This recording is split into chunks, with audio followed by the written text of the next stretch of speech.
Happy Monday, beautiful people! Pagkababa ni Mama ay diretso lilis kagad ng family room dahil hindi na natin nagawa yan kagabi bago tayo matulog kaya naman linisin muna natin yan. 7 days to go ay Pasko na nga at binuksan ko na din ang kurtina at napakadilim pa talaga. Talaga namang malapit na dumating ang winter. Ang almusal nga ng mga bagets ay chicken noodle soup lang na may kanin. Nag-init tayo ng sabaw para meron silang mahigop sa malamig na panahon. Siyempre naman pinaghanda din ni Mama ng vitamins sa mga bagets dahil kung hindi ay makakalimutan nila yan. Nagmumultitask din si Mama at nag-init din ako ng almusal ni Daddy na pork adobo at bahaw at pinaghanda ko rin siya ng baon for work na ham sandwich. Talaga namang multitasking is life dito sa lugar ni Uncle Sam. Ito naman ang kanyang morning coffee at ito naman ang ganas ni Bagets. Ayan na ang kanyang sandwich na babaunin at kanyang tanghalian for today. Nilagyan ko rin ng cold water ang kanyang coffee dahil ayaw ni Daddy ng sobrang init na kape.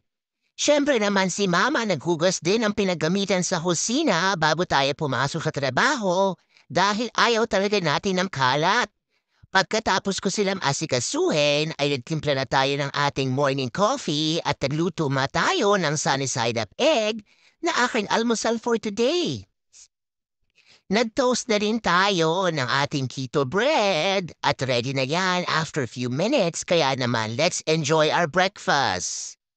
Inuuna ko muna talaga ang aking mga anak at si Daddy bago tayo kumain para siguraduhin na hindi sila papasok sa school na gutom. Ganyan nga ang buhay, Mami. Talaga namang uunahin mo muna ang iyong mga junakis bago ang iyong sarili. Meron din tayong party on Wednesday kaya naman si Mama ay nag-bake din ng brownies. At ayan na nga ang ating candy cane na ating isasama sa ating brownies para naman talagang mas maramdaman natin ang spirit ng Christmas. Yan nga ang candy cane ni Bunso at pumayag siyang kumuha ako ng isang piraso.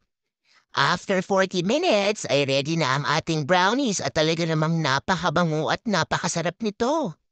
Ready na nga tayong pumasok na ihanda na natin ang ating computer at ang ating coffee for work. At ganito ang buhay nating home health therapist. Simula umaga hanggang hapon tayo nasa daan at drive ng drive.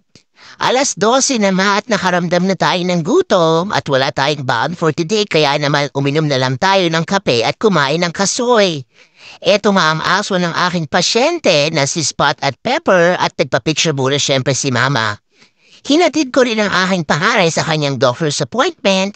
Yan lang muna for today. Remember, every gising is always a blessing.